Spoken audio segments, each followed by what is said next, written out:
நிவின் இப்படி எல்லாம் பேசிட்டு இருக்கான்னு காவேரிக்கு தெரியுமா? அவங்க 2 பேரும் சேர்ந்துதான் பிளான் பண்ணி எல்லாம் நடக்குது. இதுல நான் சொல்லிதான் அவளுக்கு தெரியணுமா? டேய் என்னடி சொல்லிட்டியா? சொல்லு. இல்லக்கா இல்ல, நான் எதுவும் சொல்லல. தயவு செஞ்சு இதெல்லாம் சொல்லிராத.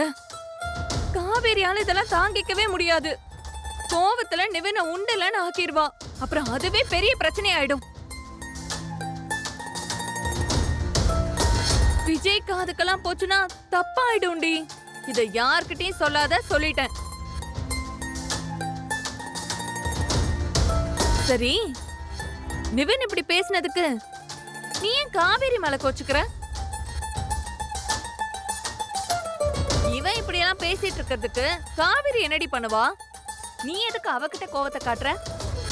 பொய் சத்தியம் பண்ணான்னு சொல்ற? இதுக்குதான் எக்ஸாம் எழுத போமாட்டேன்னு வேற சொல்லிட்டு இருந்தியா? இதெல்லாம் வெளியில தெரிஞ்சா எவ்வளவு பெரிய அசிங்கம் தெரியுமா? எவன் மேலயும் இருக்கிற காதலுக்கு யார் மேலடி கோவத்தை காட்டுற? பைத்தியம் ஆடி நீ? ஆமா, நான் பைத்தியம் தான். காவேரி ரொம்ப நல்லவ, போதுமா?